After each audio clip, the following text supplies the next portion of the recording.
Oi gente, tudo bem com vocês? Eu tô super atrasada nesse vídeo, totalmente fora do time, não é? Mas gente, eu não queria deixar sem fazer, sabe? Vocês sabem que eu não tô conseguindo gravar tanto vídeo como eu gostaria aqui, porque eu estou fazendo live todos os dias lá na roxinha, né? E aí o tempo fica um pouquinho mais curto. Lá eu leio em tempo real com vocês, então vocês acompanham minha opinião e o que eu estou lendo em tempo real todos os dias. Então se você gosta das leituras que normalmente eu faço, se você gosta aqui do canal e gosta das minhas opiniões, eu te convido a me conhecer lá na roxinha. Lá a gente fica mais próximo e a interação é maior. Mas, como ano passado eu ainda não fazia esse tipo de coisa, eu tô aqui então com os meus 6 livros favoritos de 2020. Por que 6 e não 5? Porque eu não consegui tirar nenhum, assim, eu acho que todos esses eu dei coraçãozinho, eles são favoritados lá no meu Scoob. Nem todos eu dei 5 estrelas, porque eu acho que não tá ligado a questão de você favoritar um livro com a questão de você acreditar que ele vale 5 estrelas, então não são todos que são 5 estrelas,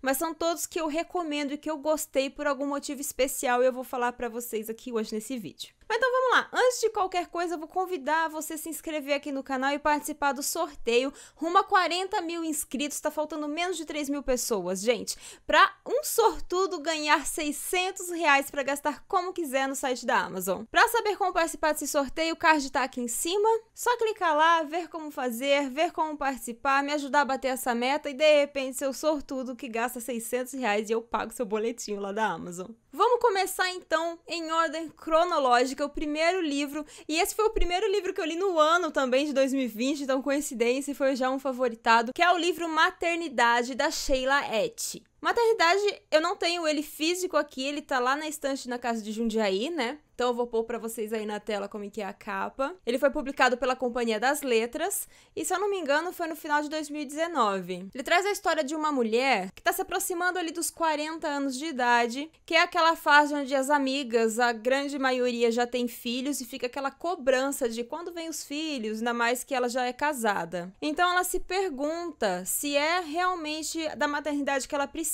Ela tem um desejo muito grande, sim, de ser mãe, mas ao mesmo tempo ela fica colocando na balança os prós e os contras da maternidade. E ela fica levantando essas cobranças sociais pro, nossa, você só é uma mulher de verdade depois que você se torna mãe, você só entende o porquê da vida quando você se torna mãe. Então ela fica o tempo todo se perguntando sobre essas coisas. E essa narrativa ela vai e volta ao longo dos anos e a gente percebe que a opinião e tudo que a protagonista tá colocando ali no pesar para decidir, afinal uma decisão muito grande, você decidir ser mãe, né? Ela vai extraindo das suas experiências com os pares, com o companheiro no relacionamento, com os próprios pais, principalmente na relação dela com a mãe como filha, né? Dentro de uma situação de maternidade, mas sendo ela filha e não a mãe. E ela se vê aí nesse embate, nessa escolha, né? De tomar a melhor decisão, de ser sábia e não deixar se levar pelo emocional, né? Pela vontade emotiva de tornar-se mãe. É interessante que a descoberta dela, ela corre tanto pela filosofia, quanto pelo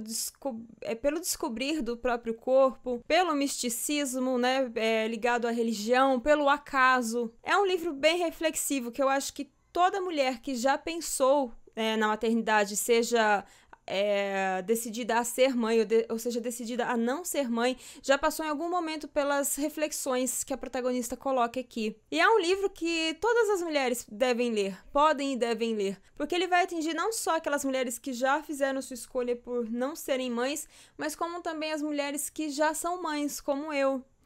E o impacto que essa maternidade tem na nossa vida e o quanto você precisa realmente pensar, sabe? Se você tiver, óbvio, a oportunidade de programar isso, porque a gente sabe que nem sempre é possível se programar.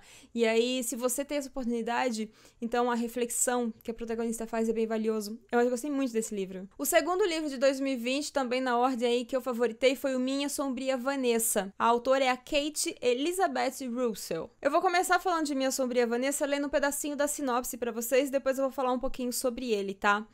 Em 2020, Vanessa Wai é uma estudante solitária do ensino médio. Talentosa e com o sonho de ser escritora, Vanessa diz que não se importa de ficar sozinha, principalmente quando seu professor de inglês, o Jacob Strain, um homem de 42 anos, começa a prestar atenção nela, elogiando seu cabelo, suas roupas e lhe emprestando alguns de seus livros favoritos, entre eles Lolita, do Nabokov, que é um livro que eu já li, já fiz resenha, tá aqui no canal, vou deixar aqui em cima nos cards.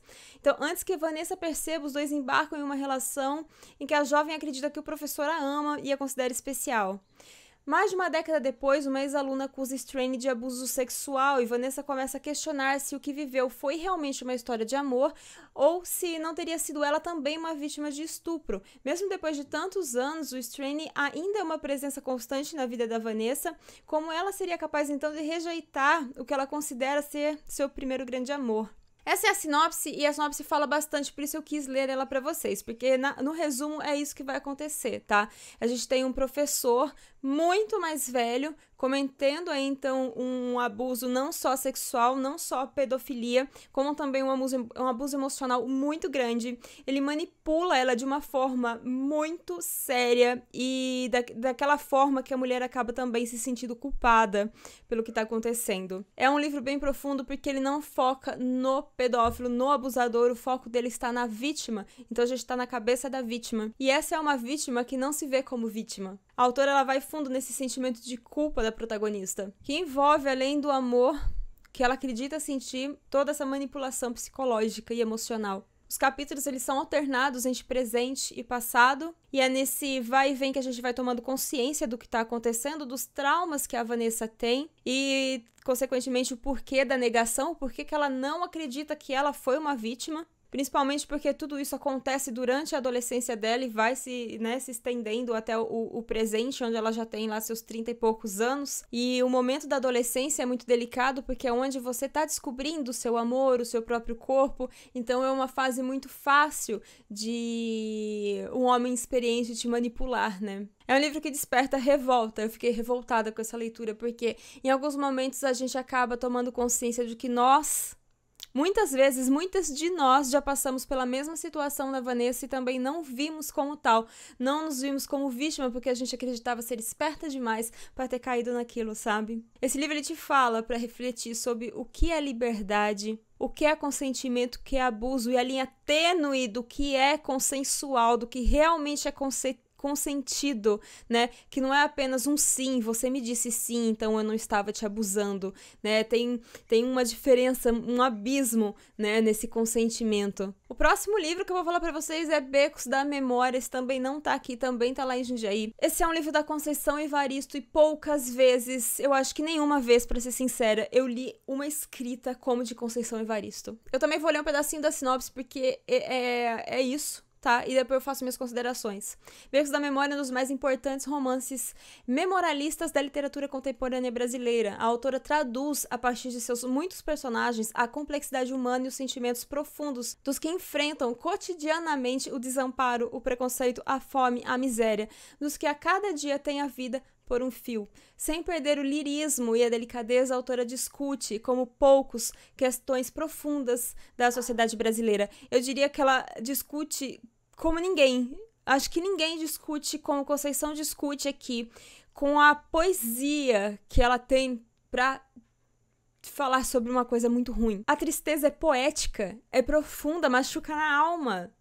É até difícil de lembrar desse livro pra falar dele sem sentir lágrima, porque, cara, é um livro muito intenso. Eu nunca tinha lido nada assim. Poucas vezes eu senti um nó na garganta, aquele embrulho no estômago que eu senti lendo Becos da Memória. E foi meu primeiro contato com a Conceição. E eu já comprei todos os outros livros dela. E eu pretendo ler mais alguns esse ano. Esse livro tem várias histórias de vidas entrelaçadas ali num momento onde está acontecendo uma desocupação de uma favela para que seja construído lá um empreendimento no local. E essas várias famílias que têm as vidas entrelaçadas ali naquela comunidade vão expondo os acontecimentos e o ocorrido na vida de cada um. É como se você estivesse ali de fato vivendo aquilo ou conhecesse pelo menos aquelas pessoas e que elas estivessem falando com você. Quando você fecha o livro, você lembra dessas pessoas como se elas realmente fossem reais. E, na verdade, Conceição tem aqui, sim, uma ficção, mas é uma ficção muito autobiográfica. Então, acredito que essas pessoas, de fato, de alguma forma, a essência delas existiram. E talvez seja por isso que a gente pega com tanta alma o que a Conceição escreve. Não tem como sair imune dessa leitura. Assim, o mínimo que ela vai fazer com você é que você reflita sobre seus antepassados ou, pelo menos, sobre seus privilégios. O próximo livro é Os 50 Contos de Machado de Assis.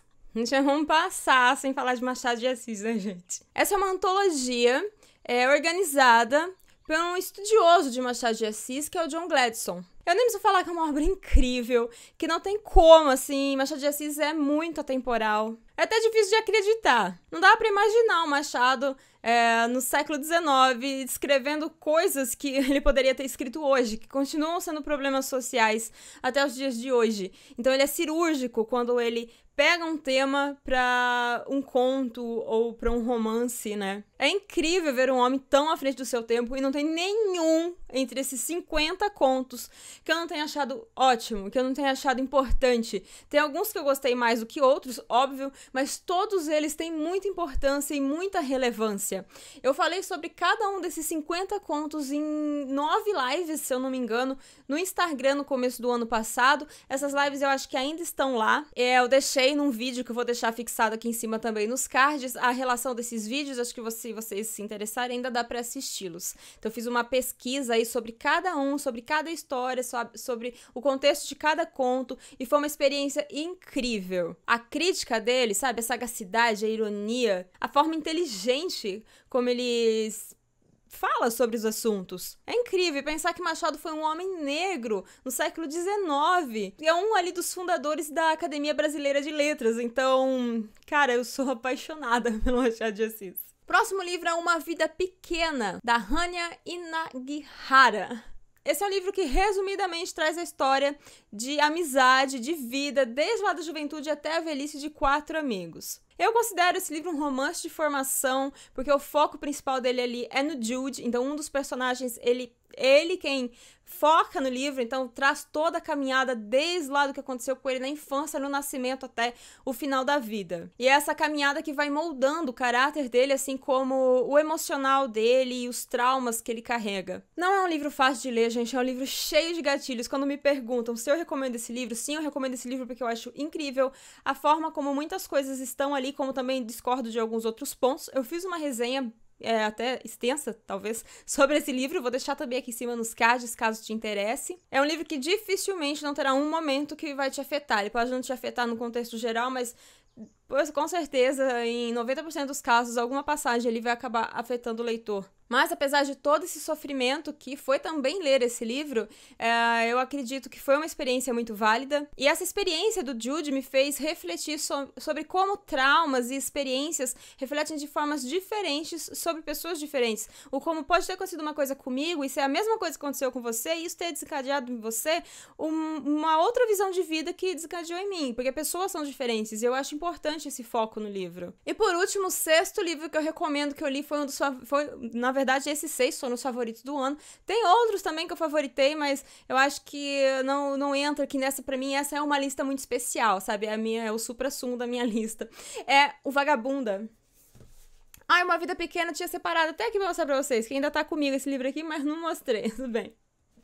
Mas o que a gente tá falando aqui agora é A Vagabunda, da Colette. Primeiro, antes de falar desse livro, eu vou te dizer uma coisa. Se você tem algum interesse por escritoras dos séculos passados, da luta que era para essas mulheres, né, simplesmente escreverem, tem um filme muito legal sobre a autora, que é a Colette. Esse filme, se eu não me engano, tá no Prime. Eu recomendo que antes de você ler esse livro, você assista esse filme. Ou que você pesquise sobre a vida da autora antes, tá? Eu falo do filme porque é gostoso de assistir, sabe? É um filme que tá ali de fácil acesso, para que se você assina o Prime tá fácil de conseguir. E realmente é um entretenimento muito bom. E nessa história mistura a vida da Colette com a da protagonista. Na verdade mistura muito, é muito autobiográfico esse livro. É uma ficção, mas a gente não consegue nem dizer em que ponto que a ficção se separa da realidade na vida dessa autora. Aquela é uma mulher que acaba de se divorciar, assim como a autora, se divorcia de um homem que, além de traí-la, ainda roubava seu material, né? Ela escrevia e todos os seus escritos eram publicados, seus romances eram publicados pelo marido no nome do marido, então ela estava por trás da fama do marido. Uma vez divorciada, né, sem dinheiro, já carregando esse grande estigma de divorciada naquela época, no início do século XX, nossa protagonista, que também poderia ser nossa autora, vai ganhar a vida nos teatros como atriz, mas são aqueles teatros de baixo prestígio, né, lá na Paris no início do século XX.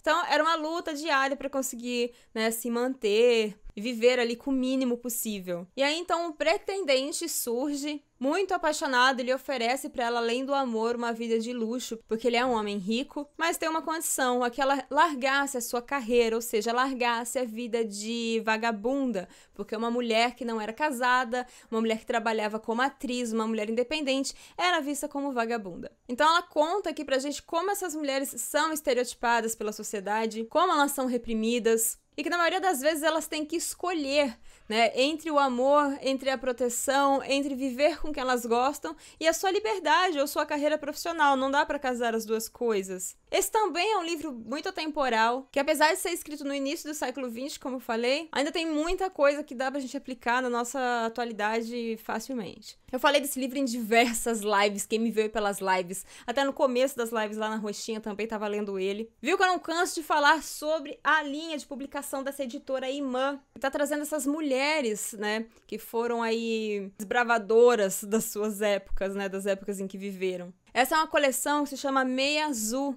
que, na verdade, é uma antiga expressão pejorativa para mulheres que eram tão ousadas a ponto de escreverem livros que ousassem a expressar as suas ideias num ambiente totalmente dominado pelos homens, né? Como os dos séculos passados e como a atualidade, enfim. Esse livro eu super recomendo junto com o filme. E eu tô doida pra ler outros livros dessa coleção, que eu acho que eu vou fazer em breve. Mas por enquanto é por aqui que eu encerro. Esses são 6 livros que eu li em 2020 que eu acredito que você também deveria ler, porque foram fantásticos e me acrescentaram alguma coisa de alguma forma. Não são só livros que foram bons e ok, e passaram, não. São livros que com certeza eu vou lembrar deles por muitos anos e eu sempre vou comentar um pouquinho deles em algumas situações. Espero que, apesar do time perdido aí de estar postando melhores de 2020 em fevereiro, vocês tenham curtido esse vídeo, deixem pra mim o seu like, o seu joinha, e que também me sigam nas demais redes sociais, principalmente na Roxinha, tá? Obrigado quem me acompanhou até aqui, um beijo e até mais.